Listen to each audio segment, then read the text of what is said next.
time, so that's why I was hearing a lot of echo from my side. So I'm saying that I hope that we had a wonderful weekend, and today we are going to have our second session on Google Productivity Tools. And as I challenged us the other time, Google is a huge organization, so it provides so many tools that are appropriate for a specific context. When you try and look through the menu and the dashboard that we looked at, there are so many items that you can actually be able to use depending on the case and the situation that you are in. It also provides several other things like certifications, and you can also be able to integrate other things, even from other networks or from other service providers. But because of the limited amount of time and the thoroughness that we want to attach to each tool that we look at, that's why we have allocated only 2 sessions for this particular part in the fellowship that we are going to have for the next 3 months. So today we are going to look at the last part. It's going to be also another 2 hours. I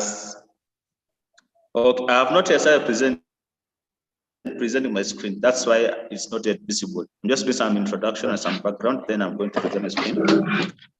So it's not that it's not, you're not seeing it because it's not visible. So as I said that today we are going to look at the last part of the productivity tools. And I really hope that we are going to learn something. The intention of these 2-hour sessions is really not to give us a context for every tool, but to just ensure that our interest and our attention is drawn to it and the specific things that we need to look at, so that in your own free time, you can be able to go and do your own practice, you can be able to go and apply it in your own particular context, because I understand that we have different represented in the membership of this fellowship, in terms of students, in terms of in our workplaces. Some people are working in NGOs, others are working in media and stuff like that. Therefore, the intention of this program is really to pick our own interest, so that we can be able to go and do more research and be able to go and apply more specific cases to the tools that we have learned, and be able to actually get our own interest and applications depending on our own customizations that we can be able to come up with from our own organizations. So today we are going to look at another 4 tools. We are going to look at Google Forms. We are going to look at Google Calendar, look at Google News, and look at something called Google News Initiative. So calendar obviously is how you can be able to program your calendar and customize it and be able to create events.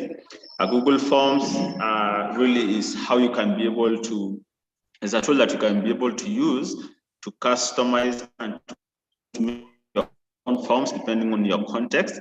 And you can be able to do several things on it. You're going to look at that. And then Google News really gives you a background and a context from which you can be able to actually research your work and be able to do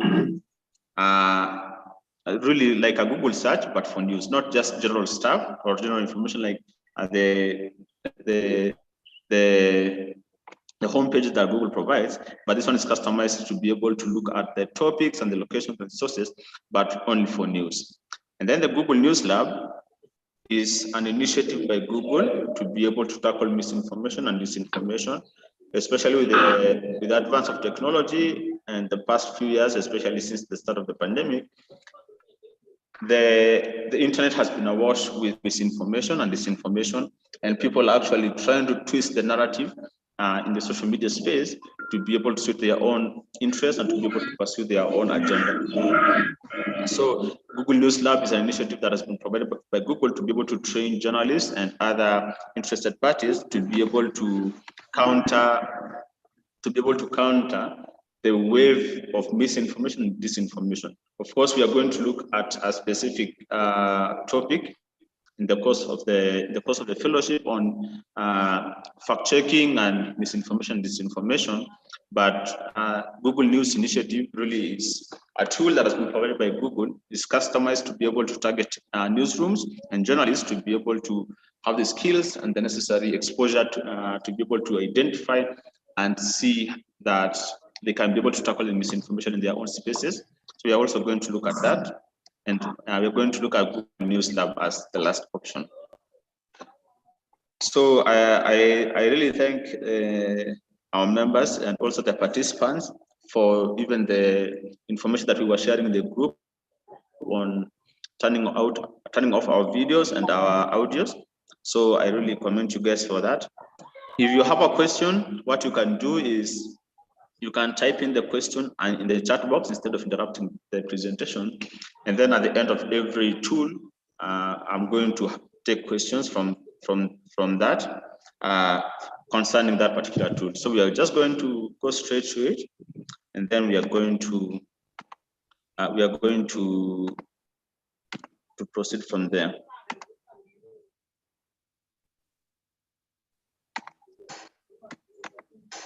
So I hope you guys can now be able to see my screen. For those who are saying that they can't see it, can you guys be able to see it? Can you guys see my screen? See. Yeah, we are seeing. Yes, we are seeing it. We are seeing it. Yeah, thanks. Good now. Hello, can you guys see my screen? Yes, we are seeing it. Looks like somebody saying I adjust it. Yeah, Okay. adjust it slowly. So, Google Calendar. Yes. Yes? Yeah, we are able to see Google Calendar. Yeah, okay now.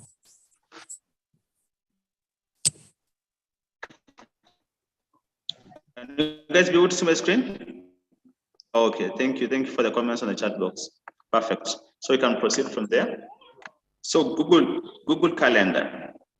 It's a customization that Google has provided, an automatic calendar that is linked to your account, to your Google account, that provides you the ability to be able to create events and other things that you might need to notify people, to be able to share it to your colleagues, to be able to plan yourselves accordingly.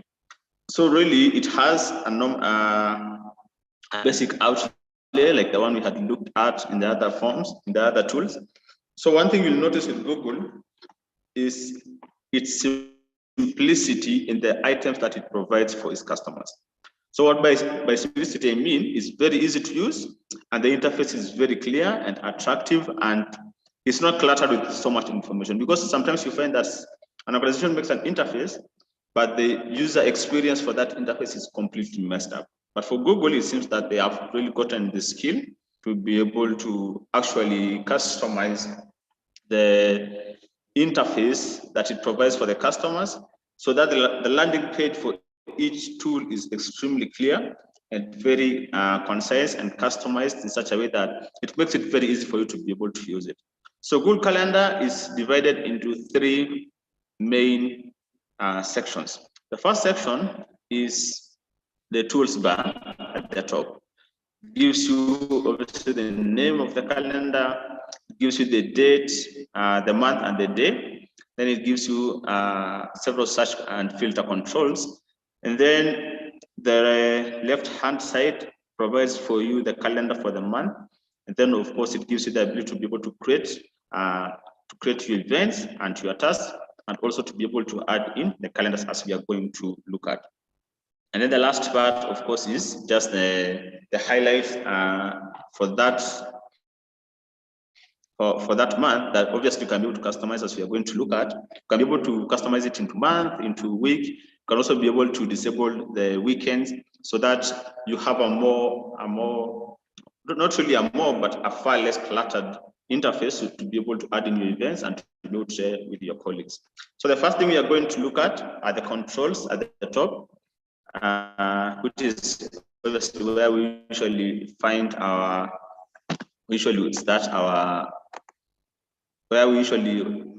normally start our classes. So obviously it has the name of the tool, it's Google Calendar. The up here, the URL is calendar.google.com, but then down here it doesn't say Google Calendar, it just says calendar. And then you have the main menu here. Then it has the day that you can be able to. Obviously, if you put your mouse there, it's going to tell you the day, the date, and the day. Then you can be able to scroll. It has the forward and backwards button. So this one provides you the previous month, and this one provides you the next month.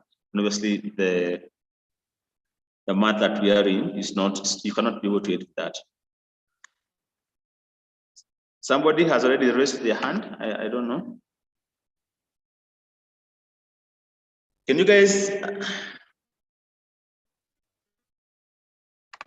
Can you guys be able to see my presentation? Because it seems like some people are saying that they cannot be able to see it. Because it seems like John Goodmatch is saying that he cannot see my presentation. Then I also see somebody, I think it's actually him who had raised his hand. Yes, John? What's the problem? Okay, I will try and slow down a little bit, but okay. So as I said, that the top left corner provides for us the main menu. When you click on that, it's going to spread out your calendar and disable these left filters that are available here. But the default setting is that it's not these filters on the left side are not disabled, because those are that is the place where it provides for you the ability to be able to do two things: to be able to create your task or event, or to be able to add in your calendars. So you proceed. So we are looking at the main menu. What it does, you see when I click on it, it disables the filters on the left side, but when I will be able to bring in the filters there. So one thing you'll notice is that when I click on the main menu, this button here appears. It's because that button is the one that to highlight that later. So let's just follow along. I'm going to also handle that. So we proceed. We are still looking at the toolbar. It seems like somebody has already enabled their audio. So please, let's make sure that our audio is muted. Let's try and good. So next to where it says today, the filters, the controls that enables you to go backwards or September. If I click there, everything updates to October and then to November. So what it does is when I want to, let's say, create an event for next month, like the one, for example, the classes that we're going to have, what I do is when I open my Google Calendar, the default is going to be that month and that day that you opened it. So let's say for today is October 11. But then I can be able to use these controls up here to be able to go to the date that I intend to activate or to be able to set up the event on.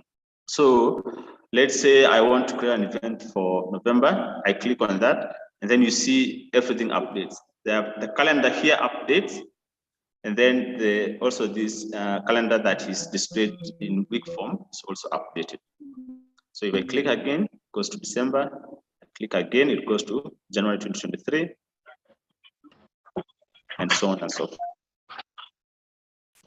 If I want to go back, I just click the arrow that says previous month, then up to the day that I want. Let's say, for example, if we were reviewing an event that had already done and we want to see how many people are invited, for example, I just go back to, let's say, September, and then I'm going to see that there are several events, there are several sessions that we were actually having. Then you can be able to review that and see how many people were invited. So you see, once I click this previous or next month button, the date, the month here updates, and obviously the dates down here are also able to update. And then we proceed. But then before we look at these filters at the top right-hand corner, I want us to look at, first of all, things like how to create a task, how to be able to invite people, and so on and so forth. So if I want to create a task, like what Bida has been doing, inviting us for the sessions that we are having, I come to this button that says create. And then when I click on it, it gives me two options. I can be able to click on event or a task. So an event is something that you are inviting other people. Let's say, for example, if it's a training session or a public gathering or something like that, you create an event. But for task, it's for your own specific items. So we're going to look at each of them. So we start with event. You see, automatically, it gives me the ability to be able to do several things on that event that I had already created. So you see, I can be able to switch back and forth. And you see that even the setting and the interface for the event and for the task is different. So for the event, I have several options. Seems like somebody keeps raising their hands. I hope that if you have any question, just put in the chat box. Can you guys be able to see my presentation? Yes. Yes, we are seeing. Continue. Saying that they cannot see my presentation. No, yes? We are following you. Continue. We are seeing you. Okay. So as you can see that I created an event and then automatically this interface comes up. I can be able to move it around. Just press, I just bring my mouse to the ribbon up here, and if it turns to 4 arrows, I can be able to press and hold and drag it the way I want. So you see that the title is the same, but how the event and the task appear is different. You see, the task has only only has the time, the description of the event, and then the addition that you want to make to your list. But the event has several things. You can be able to change the time, can be able to add the time. So let's say Saturday, October 1st. That's because it's reading October 1st because we are in the month of October. So if we switch to another month, automatically it's going to read another date. So let's say I want to have an event at the end of this month, which is on Sunday, 30th October. See here, I can be able to edit the time. I can also be able to edit here. So the edit time is the start. You see, I can be able to scroll up and down and select the time that I want. And then the end time shows you how much time that event is going to be. Because sometimes you find that people have an online event, or even sometimes an invitation event. So people need to know how much time they're going to spend there. So let's say from 3:30 p.m. or even let's say 3 p.m. for simplicity. And you see that the default is 1 hour. But then I can be able to, let's say, make it to be, let's say, 3 hours. If I select 3 hours, it's going to be able to automatically update. And then I can either make it, let's say, to be all day. So all day means that's 24 hours. Therefore, you see that the date, the time option is disabled because we already selected all day. But if we unselect that, I can be able to see two things. I can be able to see the time zone and the amount of time that the event is going to take. So for the time zone, you can be able to select the time zone that you want. It has so many options that you can be able to select from. You can also be able to have different time zones for the start and the end of the event. But one thing I want you guys to note is that the time is the default time for your machine. So if you do not check the time zone, or if you do not click on it, it's going to select the time zone in which you are located in. So as for those who are working with international organizations or colleagues from different countries and different time zones, you need to be very careful, especially with this time, so that you can be able to select the correct time. You might find that sometimes an event occurs in Juba at 3 p.m. Juba time, that's Central African time, but the time in Nairobi is different. So you really have to be able to really pay keen attention to the time zone that you have selected, so that you do not have people, let's say, coming late for the meeting or joining late, or joining too early and thinking that the meeting is not there because people have not yet showed up. So you really have to be able to pay close attention to the time zone. And then this option that says do not repeat is the default. But then you can make it to repeat on several options: daily, weekly, on Sunday.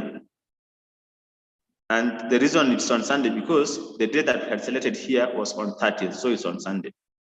Monthly, on the last Sunday. So really you find that Google has used a lot of artificial intelligence to be able to really customize its products and make it very, very almost intelligent, if I can say that. So you see, it gives you those options: daily, weekly on Sunday, monthly on the last Sunday, or annually for that date on October 30th, or every weekday from Monday to Friday, or you can be able to customize your occurrence, the number of times in which the meeting is expected to occur. So you can make it to repeat every, so let's say every 2, let me say months, or you can be able to also select that, or, and then you can also be able to customize when it will end. Somebody has already started having some background noise. Mr. Boutros, please continue.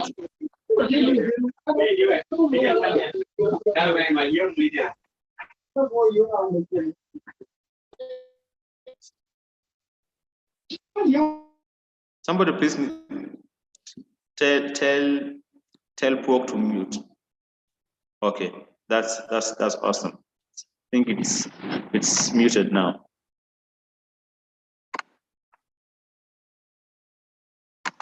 So Bida, kindly check for me the questions that are being put in the chat box, so that after every 2 we have all the questions that need to be addressed. So you see, when you're customizing your occurrence, the occurrence means the number of times that event is going to occur. So that instead of you having to keep on setting up the meeting or the event and all that, just customize it so that after every specific amount of time, it's going to repeat.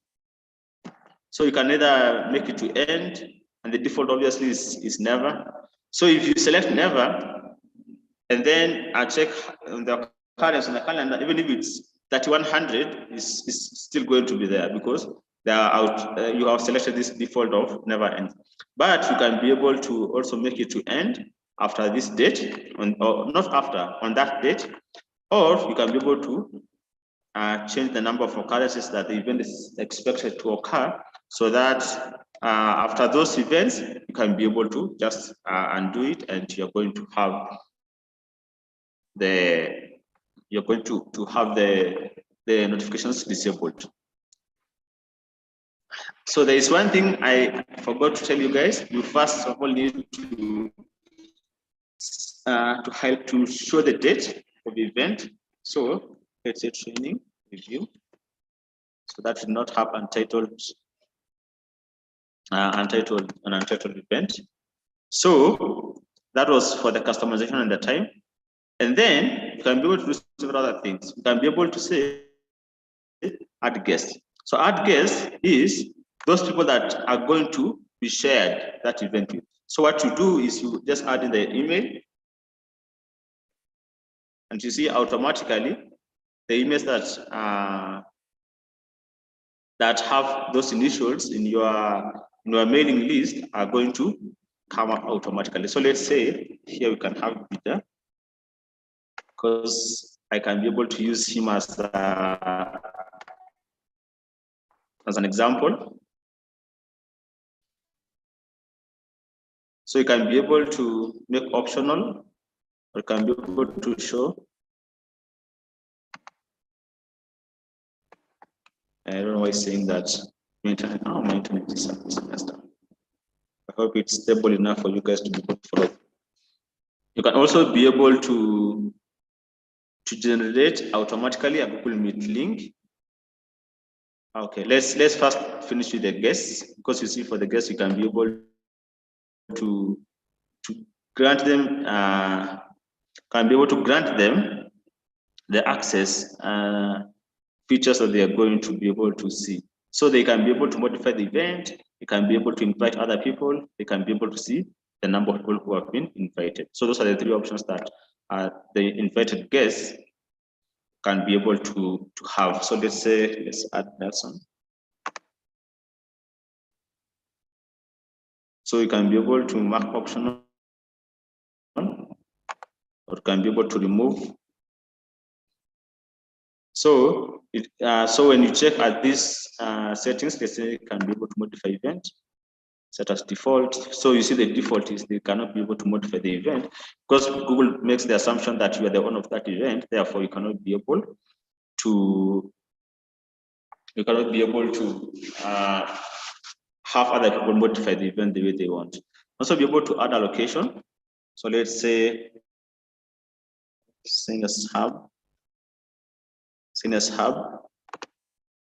You see, it automatically adds the location.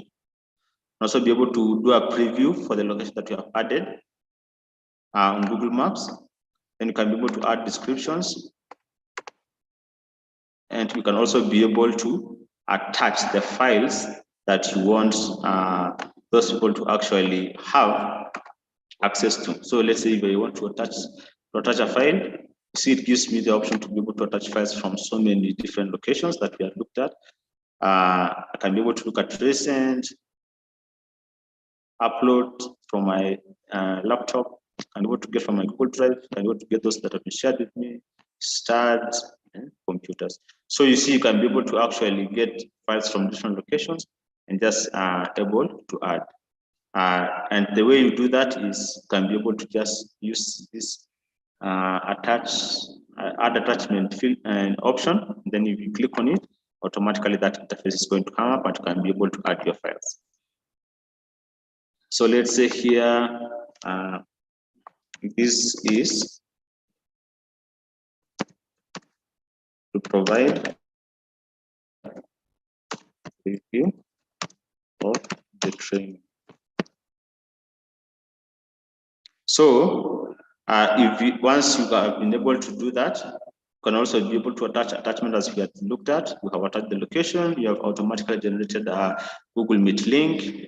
Then you can also be able to edit a few things. So let's say visibility, and be able to show which calendar, as we are going to look at from my calendars. You see, we are going to look at that, but then now you can be able to see, you can be able to select which calendar that you're going to have, and also be able to change the event color, and be able to obviously make a few other things, other changes. But then another very important change that I want, another very important filter is this notification. So this notification, what it does is it gives you a prompt, an email prompt that tells you that this event is due. It gives you a notification 30 minutes before. I'll be able to add several notifications, especially if you're a very forgetful person. Let's say, for example, if you want to plan your day, you can be able to add a notification, let's say in the evening, so that you know which events you have the next day. So let's say add notification.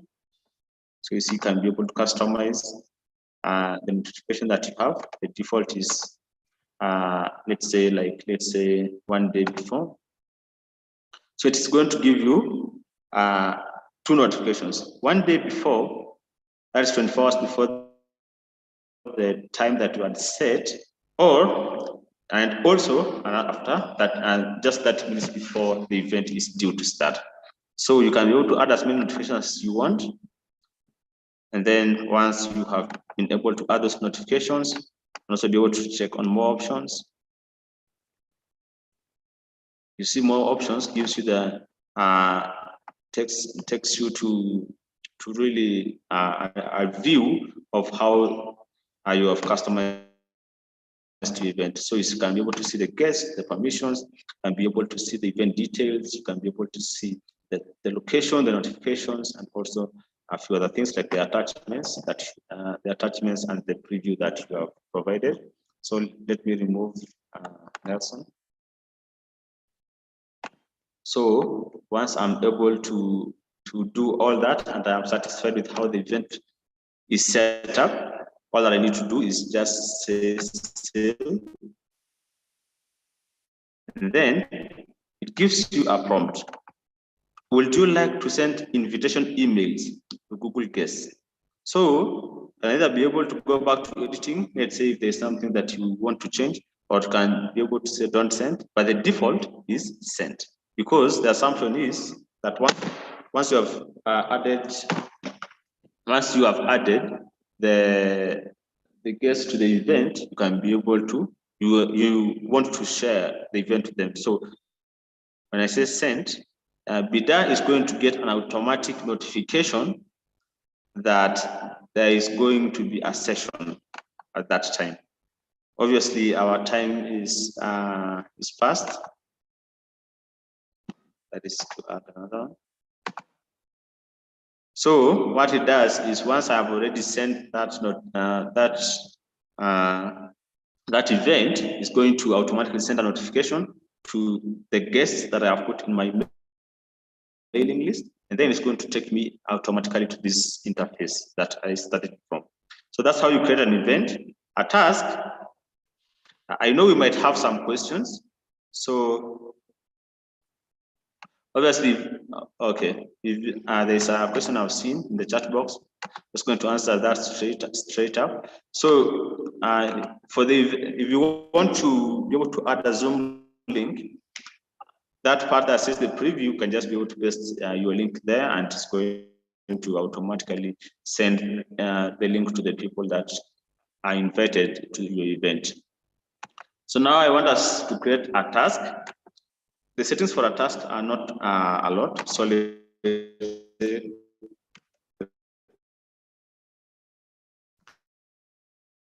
management. So I can be able to check the time and be able to also add the description, and then it's going to just add to your list. So you can be able to change the time, you can be able to manage, add the description.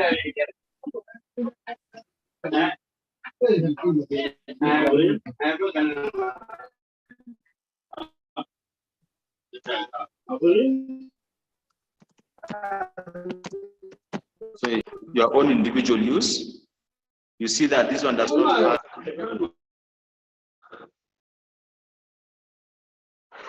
this one does not have the option to be able to share it with other people, because the assumption that Google is making is this is your own task that you are trying to actually to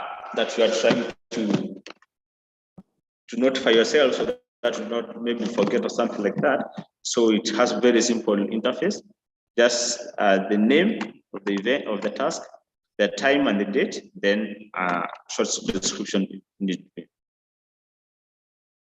Then you just click save, and automatically your task is created. You see, it shows me here one pending task because I've put it to be at 4 p.m. So October 1st, task management 4 p.m. So it actually backdates and puts it on that date.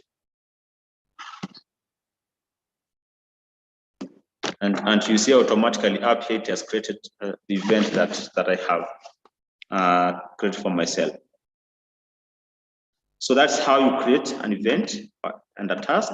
I hope that it is clear. So another thing that I want us to look at, because our time is quite spent, so I do not want us to dwell too much on one tool. Another thing I want us to look at is this section that says my calendars.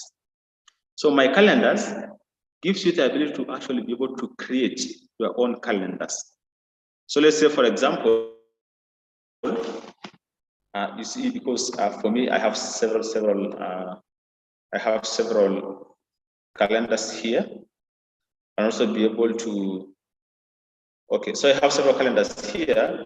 So what it does is I have my calendar for my email, then birthdays, then several fellowships, then a few other things.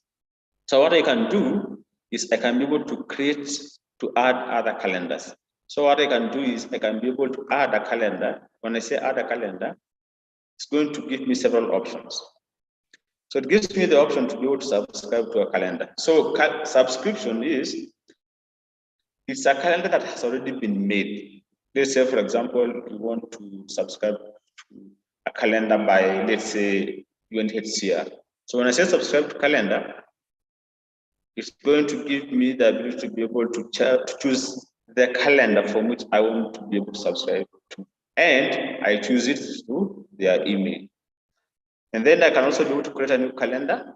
If I create a new calendar, let's say example calendar.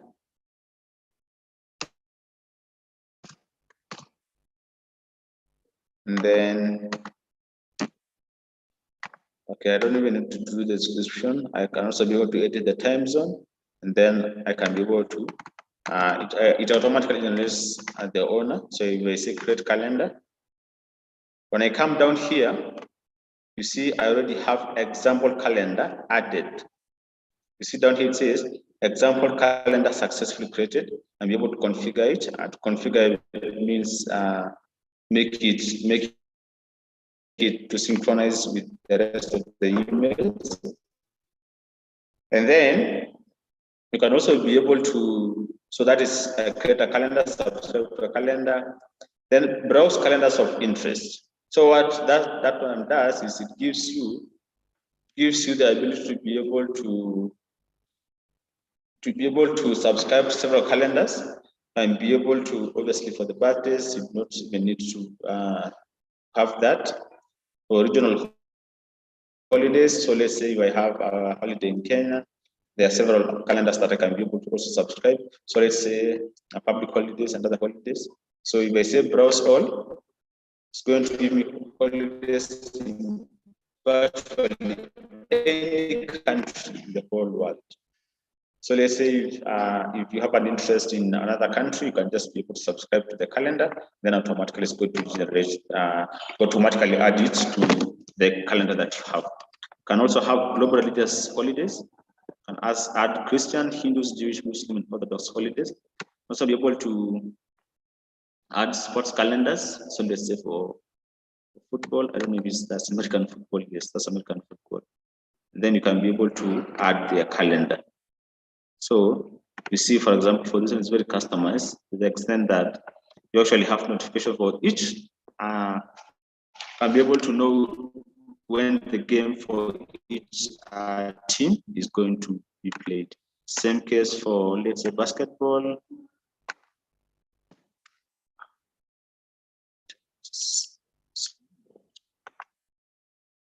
So you see for basketball, so let's say if I want to do NBA D-League, Philippines basketball, women's NBA, you can be able to actually select several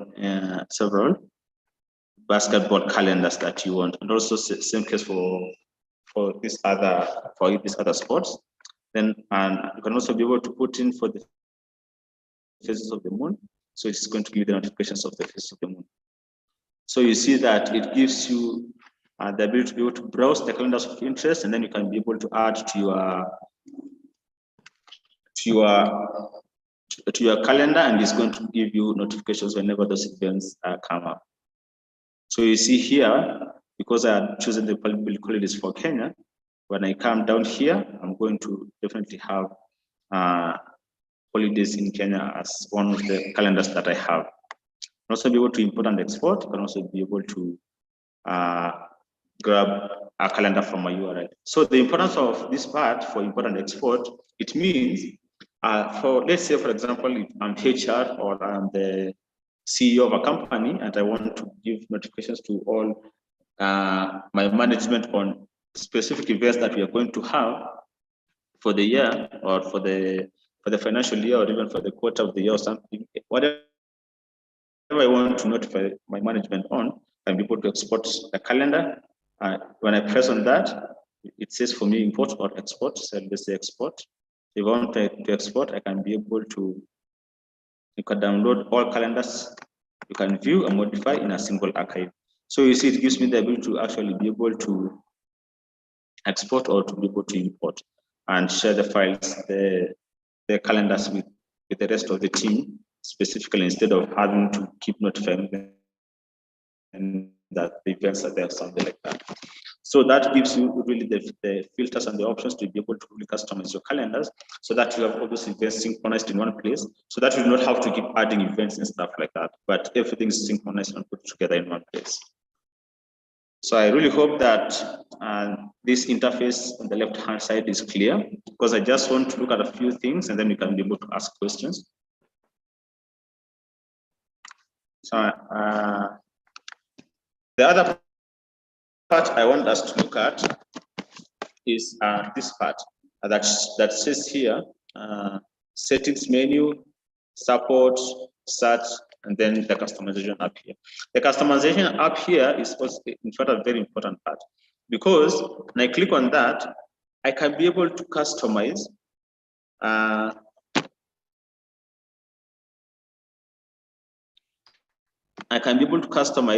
the calendar to either be in a day, a week, a month, a year, or the schedule, and then also for the day. So let's say for the week, it automatically gives me the events that are in that 1 week.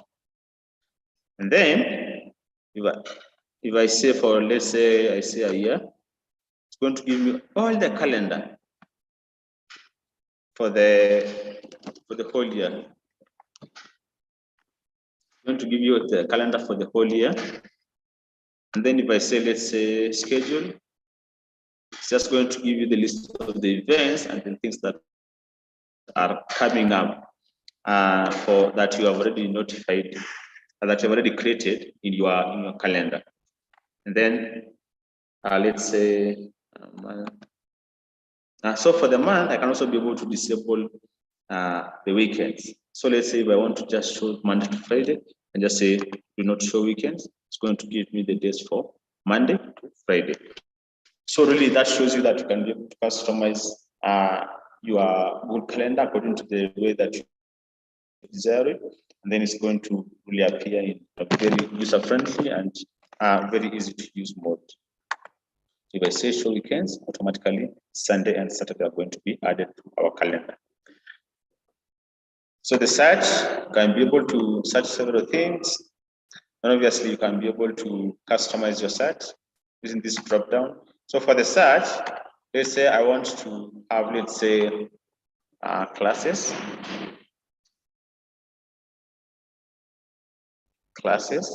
or let's say data. So automatically gives me all those events that have been created for data. And then let's say, for example, Flourish. It gives me all the events that have been created for Flourish. So I can be able to search. Let's say if there's something that you want to check and you do not very sure the day, you can just be able to search there, and then it's going to give you. Also be able to customize your search to search in different calendars. What do you want to search? Who do you want? Where doesn't have? Then you can be able to customize the search date. So let's say if I want to search in all calendars or active calendars. So we say all calendars or active calendars. It's active calendars, and then let's say it has the word training, or let's say review, and then who, a participant or an organizer, somebody who had organized that event or somebody that you had invited. So let's say here bidder, And our location, seniors have, seniors doesn't have, so you can skip that. And then once I've been able to customize my event like that, if I say search, you see it automatically brings for me the training review that we already set up, because it has several of those keywords. It has the keyword of the person I had shared with. You see, if I click on it, I had shared it with Bidar. It's located in Seniors Hub, Nimule Street of. Okay, all those in Juba. Then it's going to give me all the information that I need for that event. So you can also be able to say you're going or you're not going, or maybe you can be able to just skip that part. Also be able to edit, because I'm the creator of the event. So I have the ability to go to create, to edit, or to go to create the event, and then several other options that you can be able to do with. So that's how you will be able to search. So if I say, you see, I had put several keywords here. If I say reset, it's going to automatically disable the search that I had done. So that's how you will be able to search for a calendar, for an event in a Google Calendar, using this search button. And then obviously the support can be able to get several things. As you'll notice that for all the Google productivity tools that we are going to look at, this icon here for support is exactly the same. Exactly the same in the setup, but obviously how it's customized in the inside is obviously different depending on the productivity tool that you are going to have. So you can be able to get help, be able to get trainings, you can be able to get updates, also be able to provide a feedback to Google so that they can be able to keep improving the products that they are offering in their Google Suite service. So that's it for Google Calendar. So now we can be able to have questions.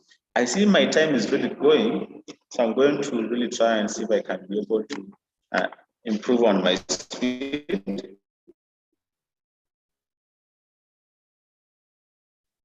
So we can have a first question that I see is it possible to add more than 10 people on the task? You cannot be able to add people on the task. That's the question from Asha Charity in the chat box. Is it possible to add more than 10 people on the task?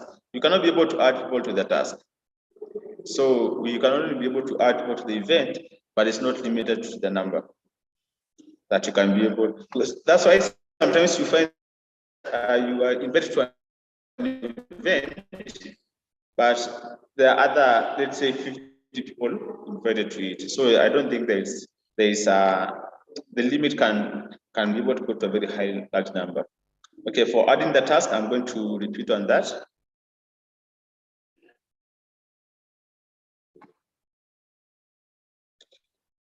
Okay, Google document. I think we already addressed that, the importance of using a Google document. You can be able to collaborate with other people. And this is very a very common feature in many Google productivity tools, is that you can be able to collaborate with other people working on it at the same time. So you find that, let's say you just make a Google document and then you send a notification to other people, and then people can be able to populate information into that document in real time. So that's the same for Google Doc, Google Forms, and Google Sheets. But for calendar, I don't think that feature is available. I had addressed the issue of the Zoom meeting. So when you are creating the event, there is that part that says description. You can just be able to notify people that this is the Zoom link, and then you just put the link in there. So I think that's all the questions that I am seeing.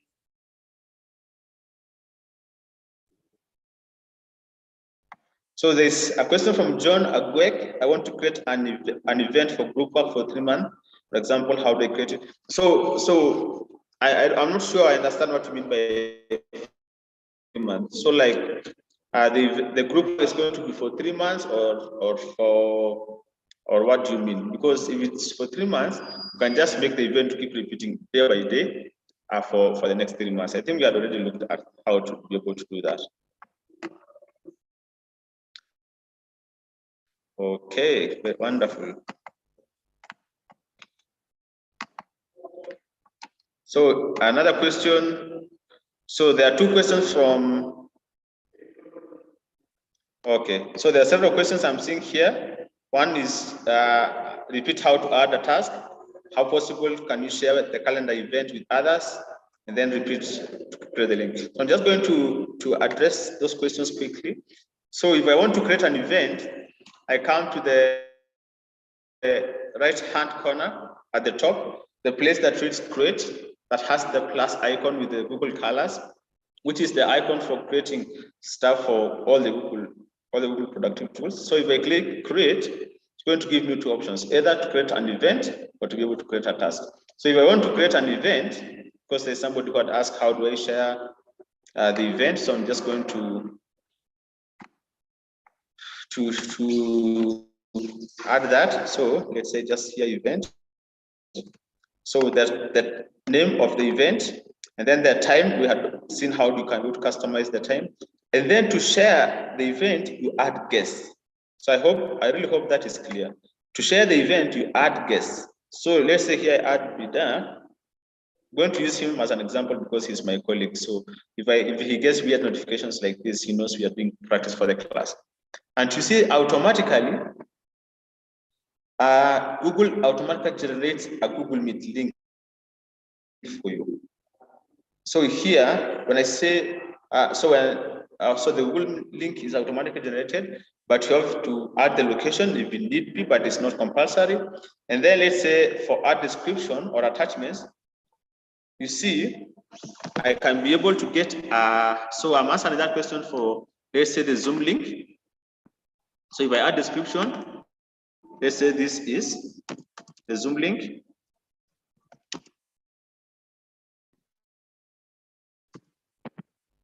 Just going to add a random link so that we can be able to have it for practice. I just want you to see how I can be able to add the link. If I add the link there, you see automatically the link is generated because I pasted it there. So if you want to just share the Zoom link, you just add the Zoom link here, and then you edit obviously the notifications as we had seen, to customize it to have in a day or 10 minutes or whatever time that you want to notify people before the start of the event. Then when I say save, so I have already gone through how to be able to, I have already customized my event according to how I want it to look like. So when I say save, it's going to give me the notification. Would you like to send invitation emails to Google Calendar guests? So the list.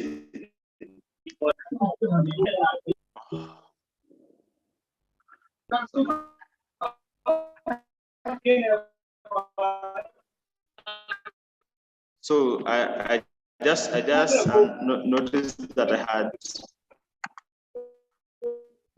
somebody is speaking. They need to mute.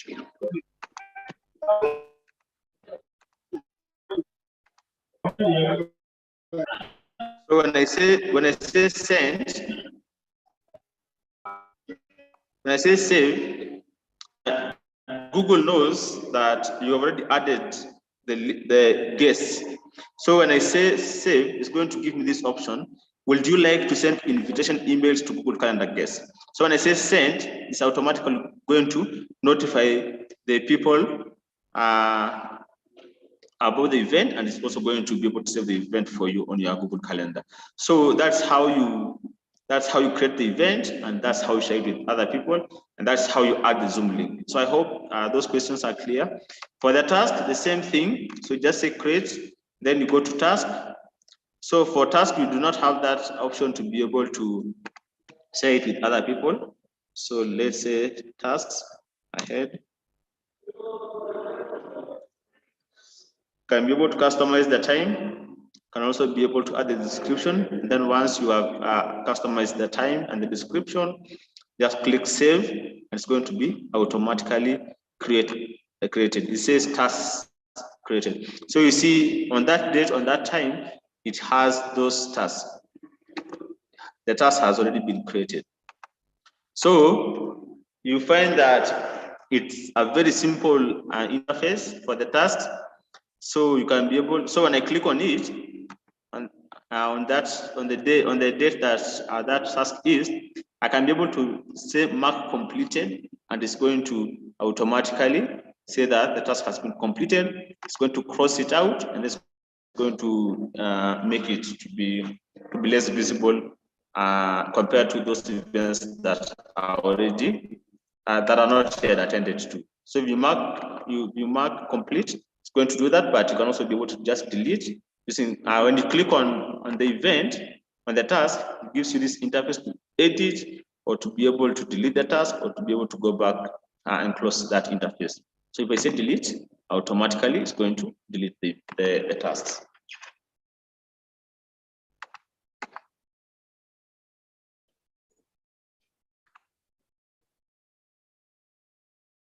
So I think that's it for Google Calendar. I hope that our questions have been answered. And one thing I want to challenge us is let's keep practicing on it, because it has a lot of details. Obviously, Google provides so many things for free, to be honest, and it can be able to really give you as much as possible to be able to use in your day-to-day work. So I think that's it for Google Calendar. Now, I want us to do two things before we finish up. So I want us to look at Google Forms as the next feature, or maybe we can take a 5-minute break, but I see that time.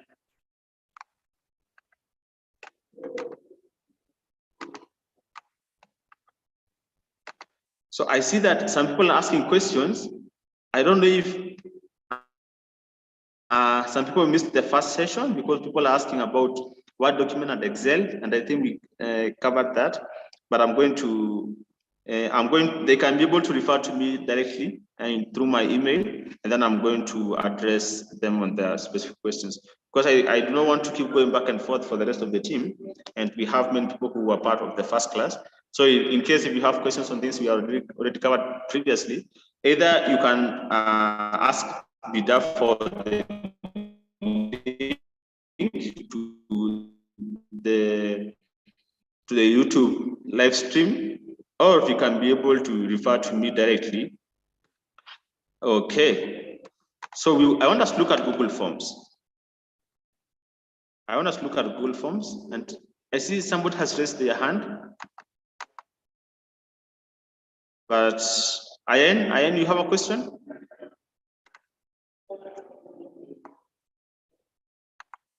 Okay. So Google Forms is another very important feature that Google provides in its suite. Okay, thanks, Ayen.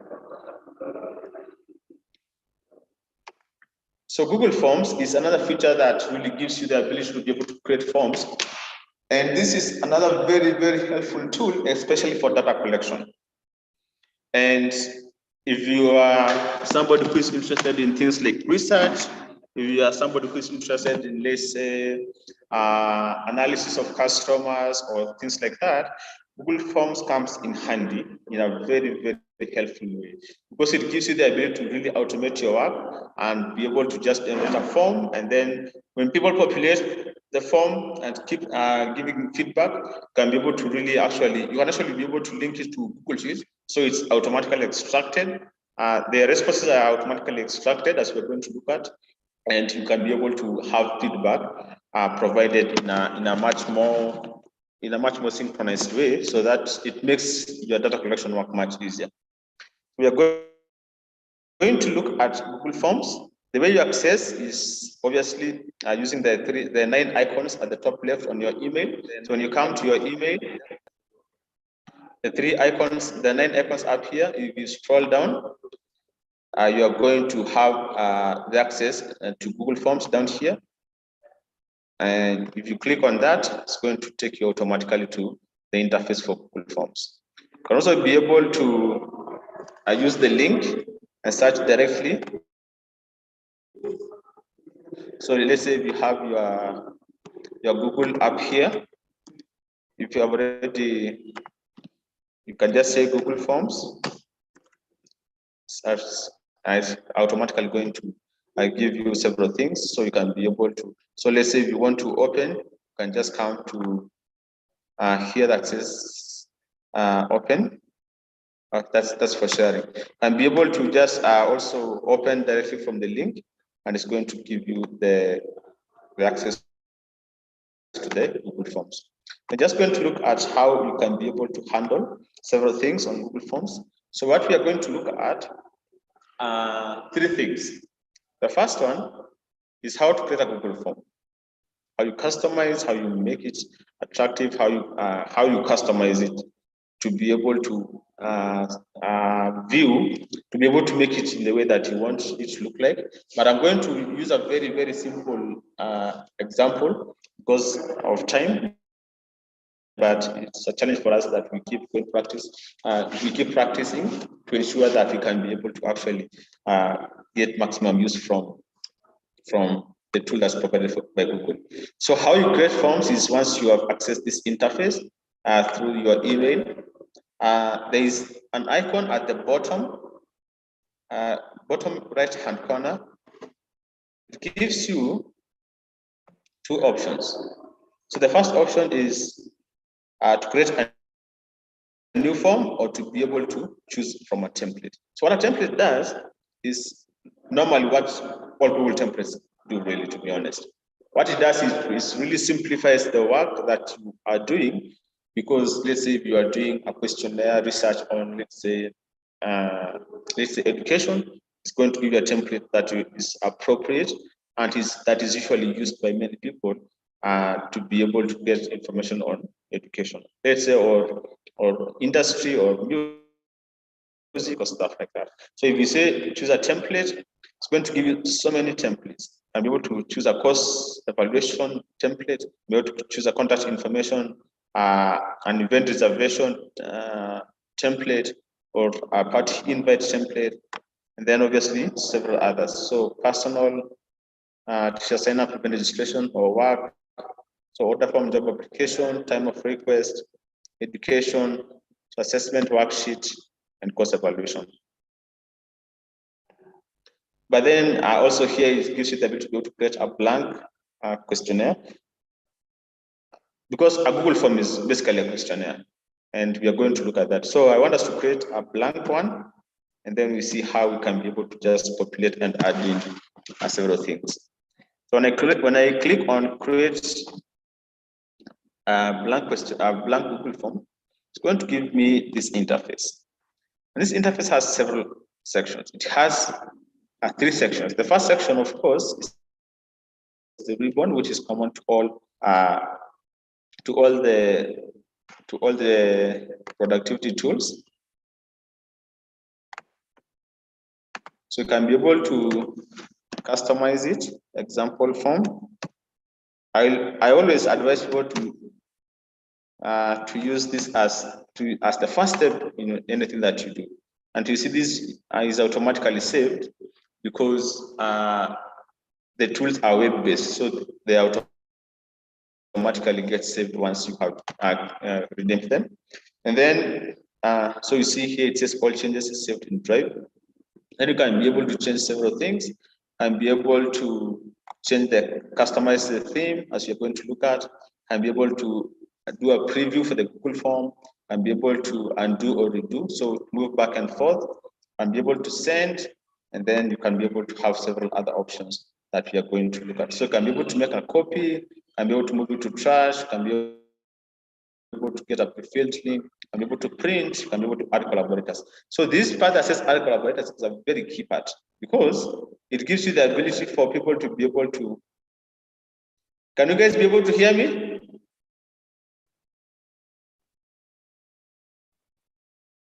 Can you guys hear me? Yes, we are getting you. Continue. Because I'm seeing that some people are saying in the chat box that they cannot be able to hear my voice. Okay, thanks guys. So this part says add collaborators gives you the ability to be able to actually have people in, like several people in your organization, keep contributing to the design of the Google form as it progresses. So you can be able to, let's say, for example, if you want to have like domain questions from each department, and be able to add collaborators from each department, and then they are going to put in the questions that they desire. To be included in the questionnaire that you guys are designing, then they can be able to, the designer of the questionnaire can be able to move them around and customize and make the final form.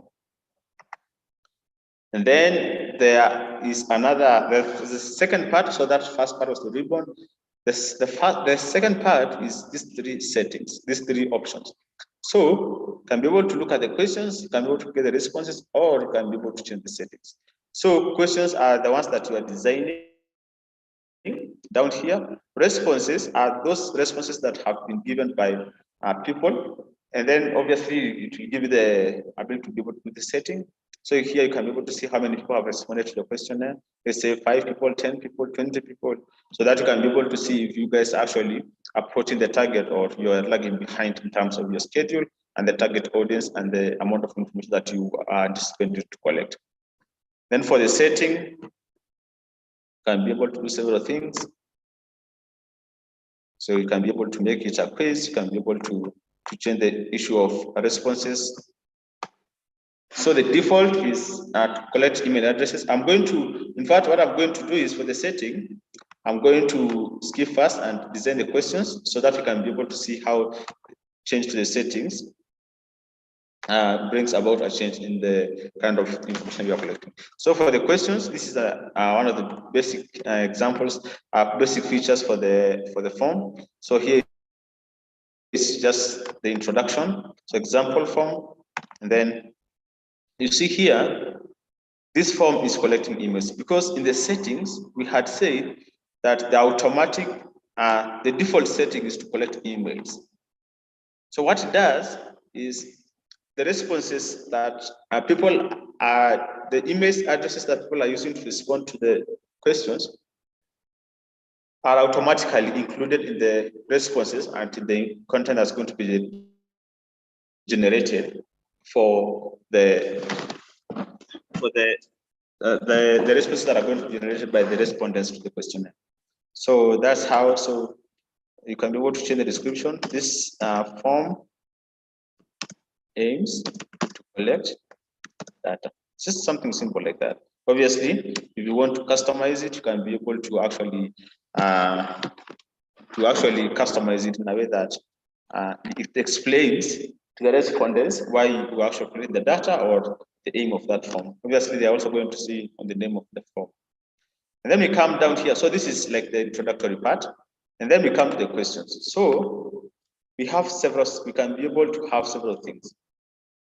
So what Google Forms does is it gives you the ability to be able to group your questions in such a way that, let's say, for example, you have personal information, and then you have questions on, let's say, gender-based violence, and then questions on, let's say, floods. Just something simple like that. So you're going to look at several things on that. So if you want to add the questions, just start writing the questions here. So let's say here we have name. Then I want you guys to notice something. Google, as I said, uses a lot of artificial intelligence. So this is the question. Can make it to be bold. Can make it bold. You see, automatically changes. Can make it italic. Can make it underlined. But those are usually not important features of the questions. But then here we have several things that you can be able to actually customize. You can be able to add an image. So let's say if I want to, let's say, add an image, let's say if I am doing a question on something like, let's say, environment, I can be able to actually add an image for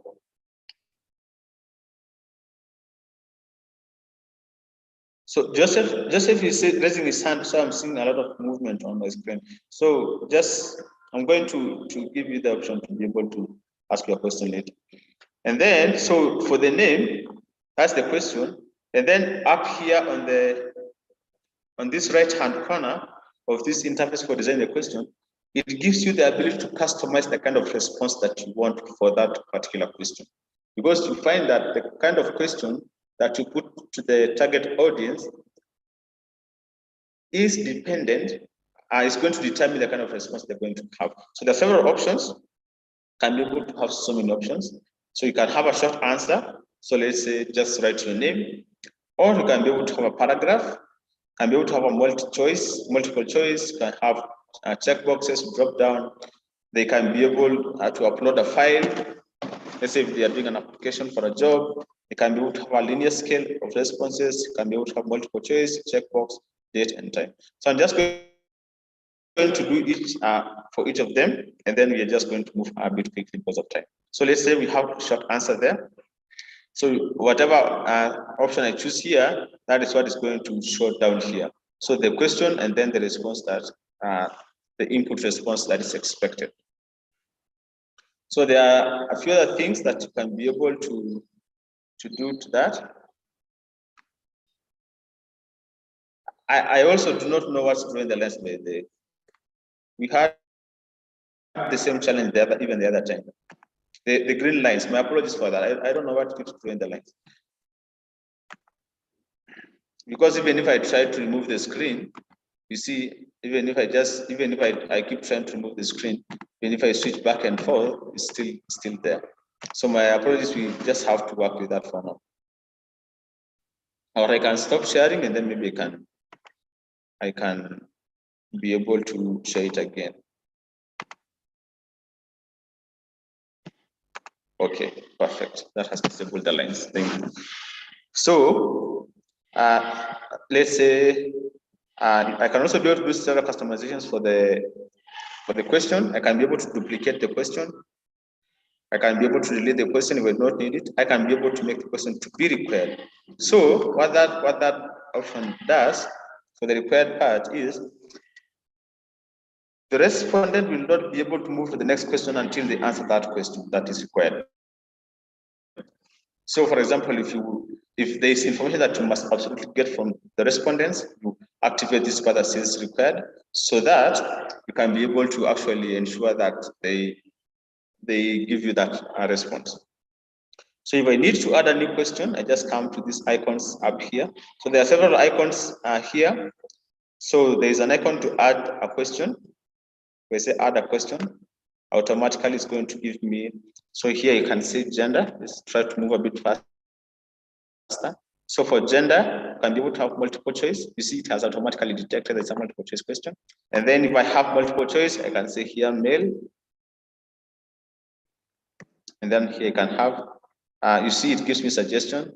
So add all, if I say add all, it's going to add female, prefer not to say, or other. If I say just add female, automatically it's going to just add that.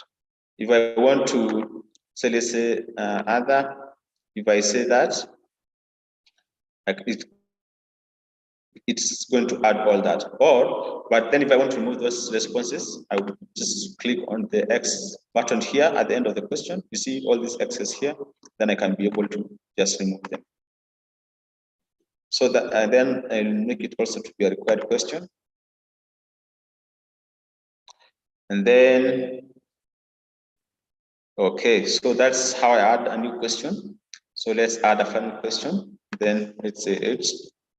So I want you guys to see how it's able to actually detect, or even let's say date of birth, so that you can be able to see how it's going to detect the date, the response. You see automatically here, it has selected that option of date, because obviously date of birth, you do not want it to be a paragraph or multiple choice or something like that. Automatically detects that it's a date. So we can have that as the first section. Let's say, for example, for let's say we are collecting personal information, And then now we want to add another section that is going to give me, let's say, the responses to the questions that I want. So I come here to this icon. So instead of adding a question, I can be able to actually import questions from a different questionnaire. So let's say if I just wanted to customize it, I can import questions from a different questionnaire. I can be able to add a title or description. I can be able to add an image, I can be able to add a video, or I can be able to add a section. So what I want to do is just add a section, and you see automatically it says section 2 of 2. So when I come here, I can be able to add a title. So I say interview questions.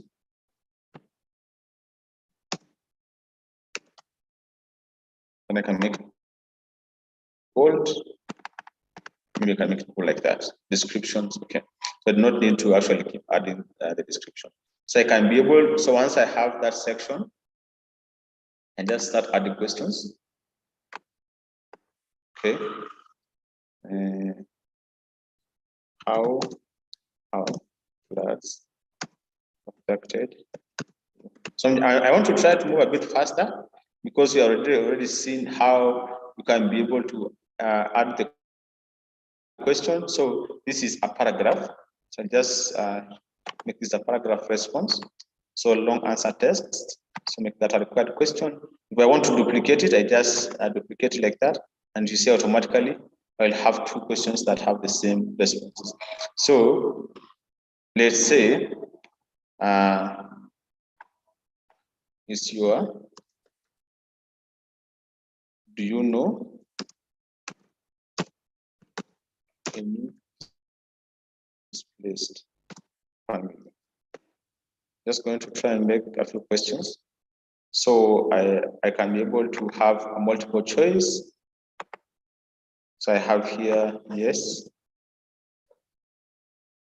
or no. See, it automatically detects that those are the 2 options that can be able to run together. And then make it a required question. Hi, Steve. The screen is not sharing. It is saying you've started sharing a screen, but it's not sharing. Can you guys not be able to see my screen? Yes, we are seeing your screen. Can you guys see my screen? Yeah, we are seeing your screen. Yes. Yeah. I don't know why I'm not seeing the screen.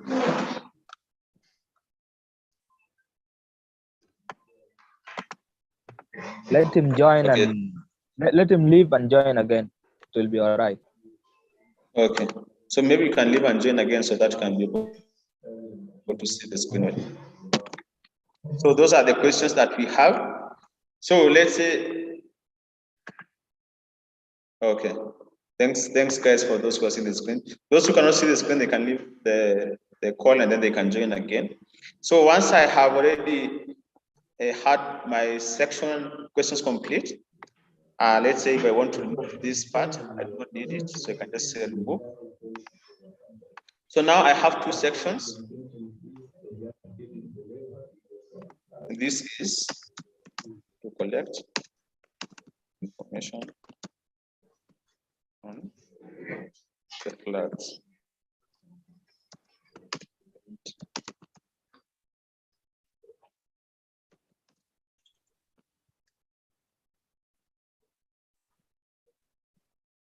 So I just added a small description there. So now I have all my questions done. So what I can do is I want to, so I have the example form, the title, I have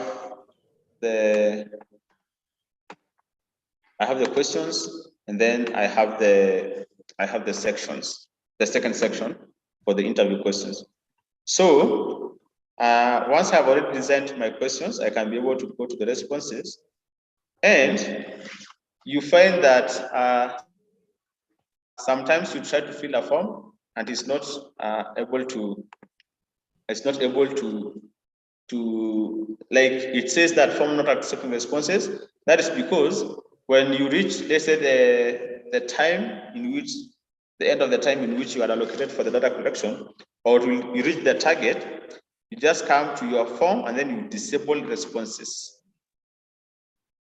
So it's going to give you this information. It says that this form is no longer accepting responses. That's because I've already disabled not accepting responses. But if I enable accepting responses, I can be able to actually collect the information from the respondents. And then another thing I want us to look at on the responses is this icon here. It's an extremely important icon that I want you guys to pay close attention to, because this icon here will enable you to collect that information into a spreadsheet. So if I want to create a new spreadsheet, so select response destinations. So when the people fill the questionnaire, that response is automatically fed into the spreadsheet that you have designed. I'm going to fill once, and then we are going to see how the responses is going to look like. So you can be able to create a new spreadsheet, or you can select an existing spreadsheet, especially if you guys have done multiple research on the same topic. And so you already have feedback spreadsheet that you already designed for previous research or previous questionnaires. Just select that spreadsheet so that it fits automatically into the spreadsheet. So let's say create a new spreadsheet. So you see automatically it generates a new spreadsheet that is blank, but it has the exact same name because I had not edited the name. And you see now several things here. On the column part, the columns are the questions. But you find that two columns have been added because you find that up here on our questions started on name, gender, date of birth, then interview questions, how have flood affected you, and do you know any displaced family. But then up here, we have two columns that have been added, the timestamp and the email address. So the email address is there because in the setting, we had said it is automatically collecting emails up here. But if I change the settings and I do not collect the emails, this column is not going to show up in your sheet. So just notice that when you disable collecting the responses, collecting the email address, that column is going to disappear. And then there's another column here, the timestamp. So what a timestamp does is it shows you the time the response was submitted. Let's say, for example, I'm doing a questionnaire for several people. The target audience is, let's say, 400 people. Immediately, any person submits a response, that time is going to be updated in here. And then their email that they used to submit, and then obviously the response to the questions that have been displayed in the questionnaire. So that is how the form looks like. So I'm just going to do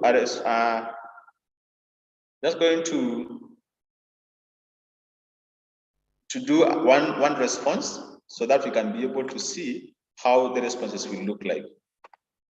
So I hope that part is clear for the responses. So I'm just going to give a response, and then so that you guys can be able to see how it's going to update. So you can also be able, okay. So let me just send the questionnaire so that I do a sample response, and then we can be able to see how the questions will be able to. So I'm just going to send it to my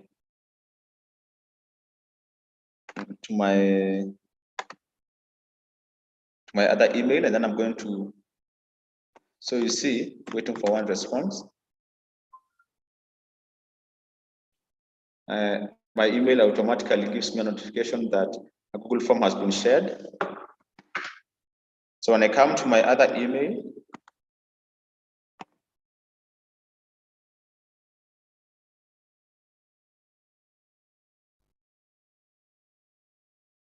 you see automatically it gives me the ability to be able to do the response. So fill it out in Google Forms.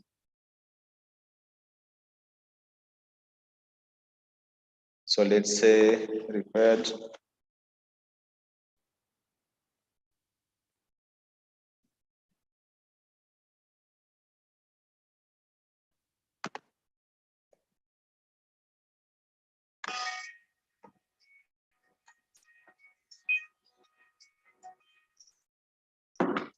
let's just say just a random date. Then you see here it breaks because I had already made several sections. So I go to the next section. So it's a not much. So then I say no. And once I've managed to fill out all my questions, I say submit. So I'm just doing it a bit quickly because of time. And you see automatically it says one response because I had used another email to be able to submit your response. So your response has been recorded. So there are several things I want us to look at. The first thing is it automatically updates here that there has been one response. So it gives me a summary. Who has responded, the email, the names, the gender, it gives me the data. So this data summary, so when you look at this part, it says one response, 100% male. It's because there's only one response, but if somebody else responds, and let's say they are female, this statistic is going to automatically update. Then obviously it's going to show me the responses. But then I want you guys to look at something very important. On my example form, it has automatically provided all my answers into the spreadsheet that I had linked my Google form to. So you see the timestamp, the time it was filled, the email, and the responses that I have given to the questions. So really, the importance of the spreadsheet, of link to the spreadsheet is you can be able to have all your data put together in one place so that you don't have to keep transferring data and doing stuff like that. So it's a very important feature, and I really suggest that when we use Google Forms, let's always ensure that we have customized it to be able to accept responses into a Google form, into a Google document. No, a Google spreadsheet. Oh my God. I want us to look at something very important here. You see that here on the responses, I have given my response, but I can be able to give another response. So you find that, let's say, submit another response. So let's say, then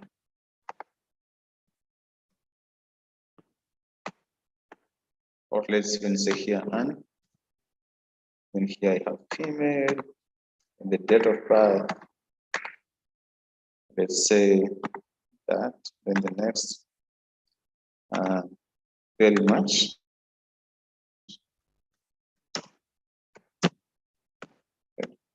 Obviously, you can be able to give a paragraph explanation, then yes, then submit.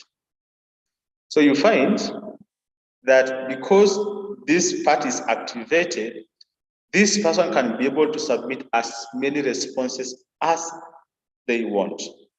The problem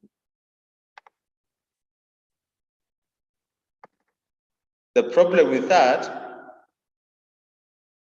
is, you see here, it has updated that I have 2 responses. But the problem comes in this way. If you want people to actually respond from one email, to be able to give 1 response by email, there is a way you can actually be able to change the setting. We're going to look at that right away. So you come to the settings part. Come to the settings part, and then you see that part for collection response, the emails, it's activated here. There are several things you can be able to do on the settings part.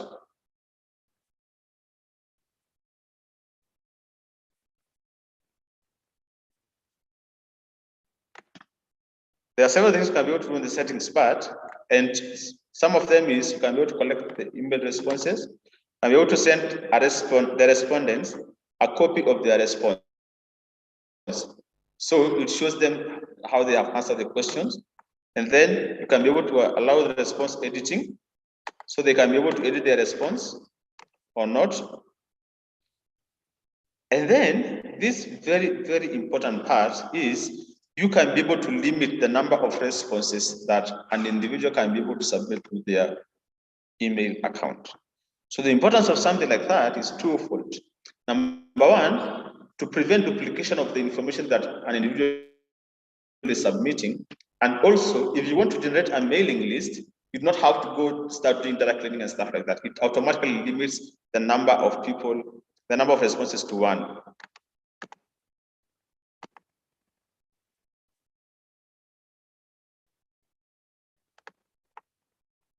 Can be able to limit the number of responses to one. So these settings are extremely important when you are designing your your form, because it gives you the ability to actually be able to get several things and also to be able to customize the way in which you want the people to give in their responses. And obviously manage how the form and responses are presented. You can be able to show several things. So form presentation, show progress bar, shuffle question order after submission. So this is the presentation of how the form will look like. So show progress bar. So the progress bar gives you the ability to be able to see how many questions you've already answered. And then after submission, can you be able to, so you can be able to edit the confirmation message that the person gets who has submitted their form, can be able to show link to submit another response. But you see here it reads disabled by limit to one response. If we disable this part that says limit to one response, this part shows link to submit another response. But obviously you can also be able to edit it on that part. And if you edit, automatically this part is activated. So those two, they work in opposite directions. Then you can be able to view result summary. So share result summary with the respondents. So disable autosave for all responses. Those two are not very important. And then form defaults, setting apply to this form and new forms. The question defaults, setting apply to all new questions. Also be able to do several things there. So the default is to collect the emails by default. And then the question defaults is to make questions required by default. So the make questions required is this icon that we had here that says required question. And once you put it to be a required question, this red star at the end of the question, at the top right-hand corner of the question, is going to be automatically activated. So those are the settings that you can be able to look at. Attendance form will be provided by VIDA. And then the other question is, how do I limit the number of words of the respondents? I am not very sure about that, but because obviously if you have a short answer, they cannot be able to provide a long response. But then if you have a paragraph, they can be able to provide quite a long response. But I don't think somebody will give a response of like 100 or 120 words. Most of the time they do not. But when they do, then it will be upon you to be able to do the task of the cleaning and the analysis of the text that they're submitting. So you see here the responses have been updated because I had submitted two responses. So you see here who has responded, the email, the initial one, and then a duplicate of that email. But then it says that two responses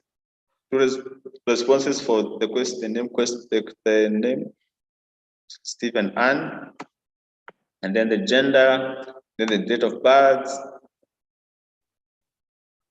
It gives you the month, the year, and the date, then the responses for the interview questions. So, but this information is collected into the Google form up here, so that you can be able to actually have the responses automatically fed into the spreadsheet, so that you don't have to keep going back and forth in doing the data collection.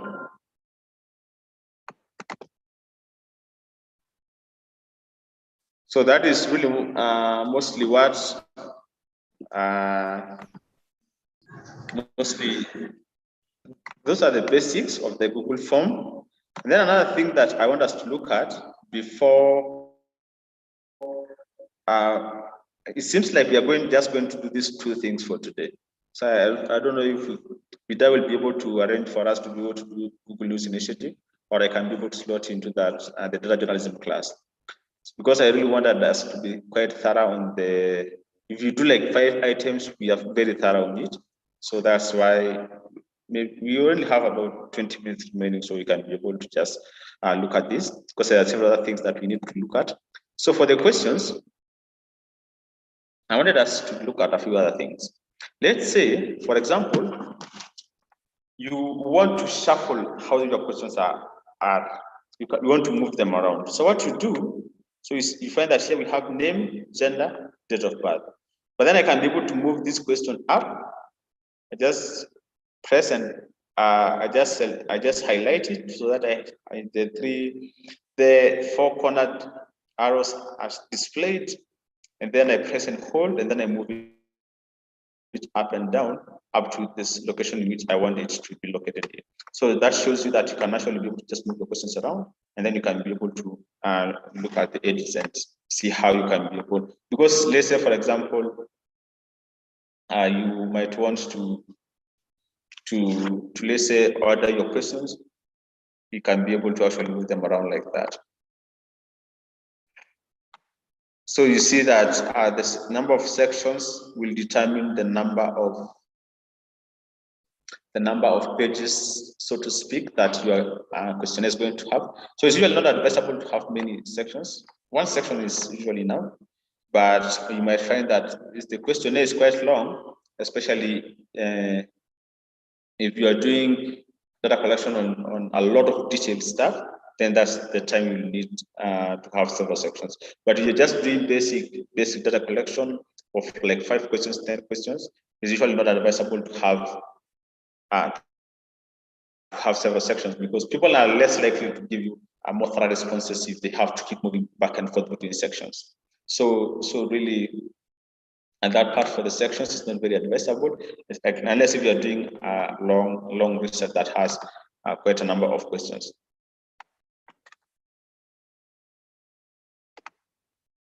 So the way you add photos is, let's say for this part, can be able to just add a photo here and an image. You can be able to upload webcam, URL, photos, Google Drive, Google Images. Let's just add a Google image here. So let's say Juba. Then you can be able to add several of those images there. So let's say, for example, up here, we want to add an image. So let's say that represents all the whole of the questionnaire. So we have insert image. You see, it's loading image title. You do not need to actually add the image title. And then you're going to see how the preview is going to look like. So that's how you add the images. Using this icon here that says, so these icons here enable you to add the features that you want to add. You can add a question, you can be able to import questions. As I said, if you have, let's say, like a template that you are already generated in the company, you can be able to import your questions directly and put them there. You can be able to add a title, you can be able to add an image, you can be able to add a video, and you can also be able to add a section. So that's how you do the additions for several of those things. The attendance has been shared in the chat box. The attendance has been shared to the chat box. So let's make sure that we fill it out in the next 15 minutes. And then another thing that I want us to look at is several of these icons. The one is you can be able to customize the theme. So the theme is the color that appears here. So if I want to customize it, I just say customize theme, text style, the text of the questions can be able to have a header. You can be able to have to change the color. You see it automatically updates the color. I'm able to choose an image. So let's say, for example, So what it does is that header is going to be automatically added up here. So you'll see how it's going to appear. You see it automatically appears up here. So you add the header by uploading the image. Then you can be able to also change the color. And also be able to change the background. The background is this white space, so to speak, that is on this side. So let's say choose orange, and then you can have light orange or almost no color effects, light effects, medium, then more darker effects. You can also be able to change the text and stuff like that. So that's how you change the theme of your questionnaire, especially if you are an organization that puts a lot of emphasis on things like colors and stuff like that, which is advisable, because if your theme color is something like yellow, like if I hit now, you not want to start dishing out pink questionnaires or something like that. So you really have to be very careful with the theme. And also be able to do a preview of how the questionnaire will look like. You see, it gives you a preview. You see, you have the preview, and then the sections. See next. You see, you cannot be able to go to the next section because there are some required questions that have to be filled. When I press next, it takes me to the top most required question that is not filled. So there's something I want us to edit here. Let's say, for example, that image, but not need it there. I can be able to just select it and just remove it by deleting it, or you can also duplicate, and then you can also be able to show over text. So that's how you. So that's how you are able to look at to design your questionnaire. And I know maybe we might not have covered a lot because questionnaire is another very detailed part that I really encourage you guys to be able to go and do your own research. There are several things that we have not covered, things like adding logical questions and stuff like that. And I'll encourage us to ensure that we go and study more about it. Can use Google, or you can be able to use YouTube. Those are very, very important tools that you can be able to use to be able to actually gain more knowledge and more insights into the tool. The reason we are not covering all that is because of time. We only have about 10 minutes, and we want to give people time to be able to ask questions and to be able to also fill the attendance before the call before the call expires. So I will open up this section now for questions. If people have questions, now they can be able to ask. I know people now are busy filling the attendance. There are some names that might not be there. So if your name is not there, just put in a chat box, and then we'll be able to add in your names to the attendance. So any question? Any questions on the two tools that we have looked at today?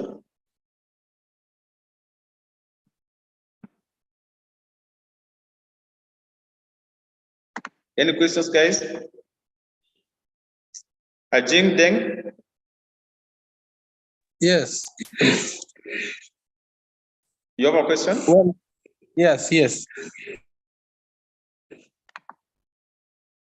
Go ahead. Okay. Well, thank you so much for a very wonderful presentation. And indeed, it's really productive to us to get to know about how some of these things are done. My question is, I had an experience one day. We were having a program where we were voting online, and in the process of voting, it's become difficult. Non-members went and vote in the system because the colleague went and shared it with other colleagues. So the question is, assuming you have an online form that is you wanted people to vote, and at the end of the day, non-members went and vote. How do you identify that maybe like those who voted, they are within the circle that you are targeting, for example, or the one who voted is not member of the team, maybe that is been shared with a colleague, like what happened to us. So the way that usually happens is, I really hope I've understood your question, and by that by that I mean, I hope you mean that. I hope you mean that sometimes people try to open the link and it's not opening on their side. Is that your question? Yes, like you open up the link, like for a certain number of the group, targeted them, the one to vote maybe in a certain issue, and then non-members will get the chance through friends, and then they will be able now to vote. How do you differentiate like those who are not maybe members, part of the programs or that initiative at a particular time? Yes, now you get your question. So the way you do that is on this part for sending, you can actually be able to send an invitation link to be able to customize. I'm not very certain on that. My apologies for that. But I think, in my opinion, now I'm giving my own opinion. I think the way you actually differentiate that is maybe if you have an email setting that you can be able to actually activate on that, so that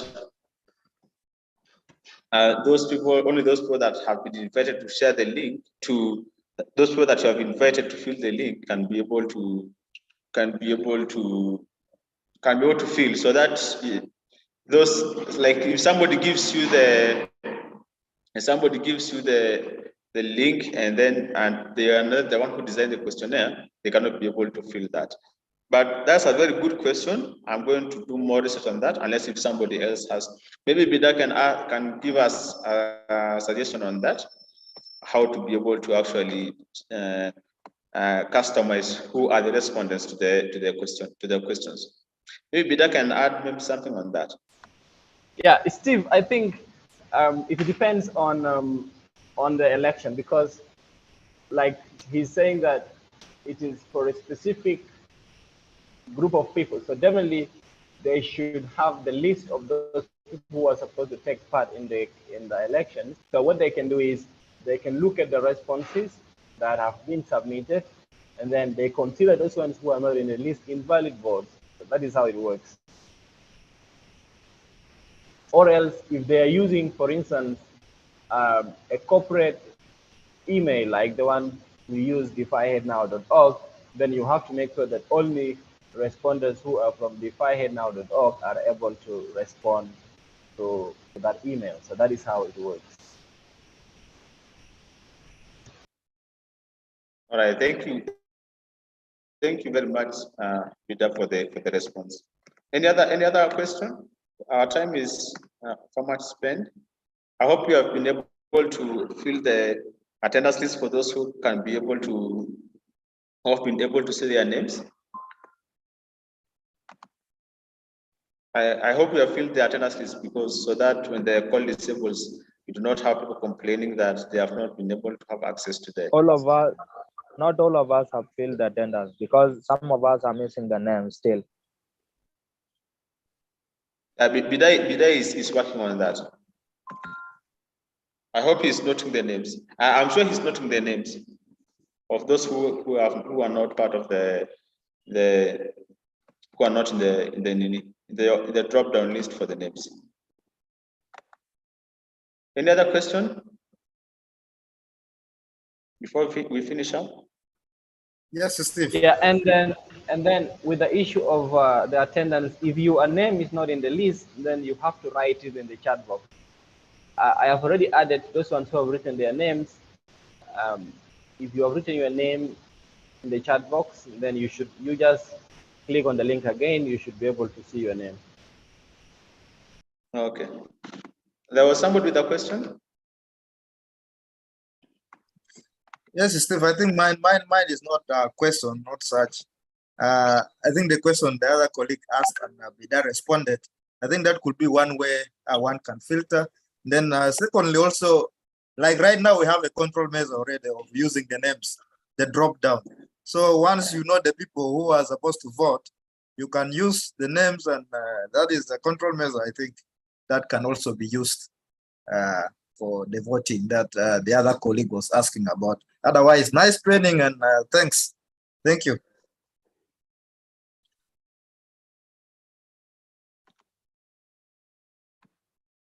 All right, I see several people adding their names. So maybe I can now stop sharing. So thank you guys very much for the participation in the two sessions that we have already had. I know that, I really hope that you have learned something so that we can be able to, I hope you have learned something that we can be able to use in our specific areas in our works. And in case if you have any other questions, you can ask two people. You can ask me, or you can be able to actually do more research on your own self on the same thing, like if you have questions about the same. So thank you very much for the participation. And today people were very, very good in muting. So I really congratulate you guys for that. Thank you guys for being cordial, even in following the instructions that were being suggested in the group by the members. So I really appreciate you guys, and I return the program back to Bida.